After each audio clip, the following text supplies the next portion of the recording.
¿Debemos protegernos de los murciélagos? ¿Es culpa de ellos la actual pandemia global? ¿Qué hay de cierto en todo esto? Te invito a conocer un poco más acerca de estos fascinantes seres. Esto es Acción Científica.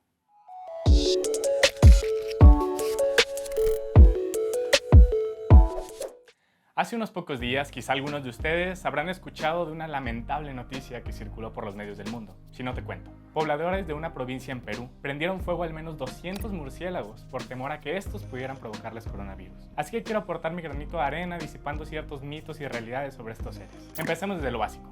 ¿Qué es un murciélago? Para empezar, son mamíferos como tú y como yo, los únicos mamíferos voladores. Y como mamíferos que son, deben cumplir con ciertas reglas básicas generales. Crecen dentro de un vientre, las hembras producen leche para las crías, tienen dientes con formas y funciones distintas, tienen pelo, dedos, incluso pulgares, como nosotros. Para que te des una idea de lo que te digo, un murciélago tiene más parentesco contigo que con un águila, por ejemplo. Con el águila, los une el hecho de que ambos tienen alas y pueden volar, y si los ves a simple vista se parecen más que un murciélago y un humano, ¿verdad? Esto sucede gracias a un fenómeno que se llama convergencia evolutiva, lo cual básicamente es que dos organismos adquieren una habilidad o modificación, que puede ser morfológica, fisiológica, etc., para satisfacer una misma necesidad siguiendo caminos evolutivos distintos. En este caso, la necesidad era volar. Las águilas evolucionaron para volar gracias a sus alas emplumadas, mientras los murciélagos desarrollaron extremidades membranosas entre los dedos, no plumas como las aves, que les permitieron volar.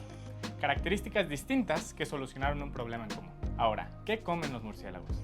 Este es un tema muy importante, porque quiero pensar que la mayoría de los que están viendo ya lo saben, pero existe un sector muy amplio de la sociedad que lo desconoce, y es precisamente esta desinformación la que lleva a las personas a cometer actos lamentables como el que ocurrió en Perú. Así que vamos por partes. Se conocen más de 1.300 especies de murciélagos, de las cuales, por cierto, 120 están en México. Pues de todas estas especies del mundo, solamente 3 se alimentan de sangre, llamadas murciélagos vampiro. El resto se alimentan principalmente de frutas, insectos, néctar, y aunque también existen algunas carnívoras, estas solamente comen animales pequeños como ranas, peces o roedores. Es decir, que no representan un peligro real para el ser humano, el cual es uno de los principales temores por las leyendas urbanas de murciélagos vampiro o chupasangre. Es más, hasta un favor nos hacen. Se estima que un solo murciélago puede comer entre 1.000 y 2.000 insectos por noche, o las especies con mayor apetito hasta 8.000. Ahora imagina un grupo compuesto de cientos de murciélagos que salen a comer cada noche. Cientos de miles si hablamos de especies como el murciélago zorro africano. Imagínate qué sería si un día desaparecen todos estos murciélagos. Piensa en los miles y miles de insectos que no serían consumidos y con los que amaneceríamos tan solo al cabo de una semana. Esto sí que sería un problema. Ahora bien, estos animalitos son además excelentes, pero de verdad excelentes polinizadores.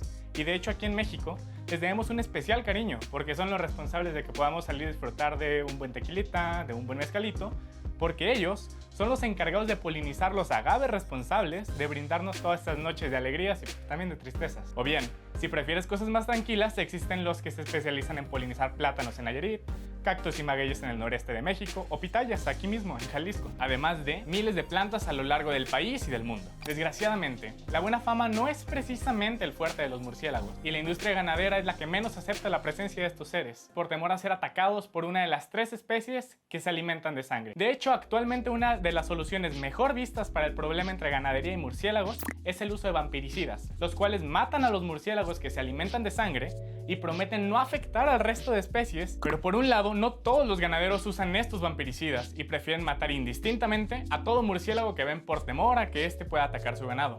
Por otro lado, están los que sí los usan y atacan directamente a la población de esta especie. Este es un tema más al constante debate ético y moral entre economía y medio ambiente. ¿Qué opinas tú al respecto? Te leo en los comentarios. Una vez contextualizados, hablemos del COVID-19. Comencemos con decir que a la fecha no existe certeza de un origen exacto. Ningún estudio publicado asevera de dónde proviene el virus o una especie de murciélago en específico. No obstante, casi todas las investigaciones apuntan al murciélago de herradura chino, y que este es el responsable de transmitirlo al humano en primera instancia. Comprobar esta información para saber el origen exacto del brote es vital para evitar brotes reemergentes. Suponiendo que estas teorías se confirman, una pregunta válida es ¿por qué ahora? ¿Por qué atacar al ser humano? ¿Es culpa de este murciélago lo que está sucediendo? Aquí vale la pena recordar que es bien sabido que el epicentro del brote fue en Wuhan, China, y más específicamente se cree que en un mercado húmedo de animales, un sitio que mezcla no solo murciélagos, sino también perros, gatos, mapaches, puercoespines, pangolines, cocodrilos, toda clase de animales exóticos y no tan exóticos en jaulas estrechas y recintos insalubres, para posteriormente ser matados y entregados en fresco al comprador, empapando de sangre, vísceras, escamas, todo el lugar. Esto sin duda se convierte en una ruleta rusa de infecciones para quien frecuenta estos sitios. Ahora bien, si añadimos a la receta que algunos pobladores disfrutan de experimentar con estos animales en platillos como son las sopas de murciélago, era cuestión solo de tiempo para que el virus mutara y acabara en nuestro organismo. Existen de hecho estudios realizados desde 2003 que advierten el riesgo que esto suponía para la salud pública y que hoy son una realidad. Situaciones diferentes pero igual de peligrosas las encontramos en Bolivia, por ejemplo, lugar donde la gente compra ilegalmente a los murciélagos para poder quitarles la cabeza y beber la sangre en fresco porque piensan que tiene propiedades contra la epilepsia. Estos son dos de los muchos ejemplos que nos muestran los límites inexistentes en el respeto entre ser humano y naturaleza. Los coronavirus son solo un tipo de virus, no un virus en específico. Los encontramos en patos, en ballenas, en delfines, en cerdos, en murciélagos, en humanos, y cada uno coexiste en estas especies gracias a años de adaptación. Hoy nuestra especie está en este proceso de adaptación y está trayendo consecuencias devastadoras desde el punto de vista médico y económico. Pero si no reflexionamos sobre qué acciones hicimos para provocar todo esto y tratamos de remediarlas, todo lo que hoy estamos viviendo será en vano. Los murciélagos han estado aquí desde hace al menos 50 millones de años, nosotros hace 6. Este planeta fue suyo antes que nuestro, y hoy, que es de ambos, debemos aprender a coexistir con respeto del lugar que cada uno guarda en los ecosistemas y en el mundo. Esto es todo por el día de hoy. Gracias por visitar el canal de Acción Científica. Nos vemos la próxima.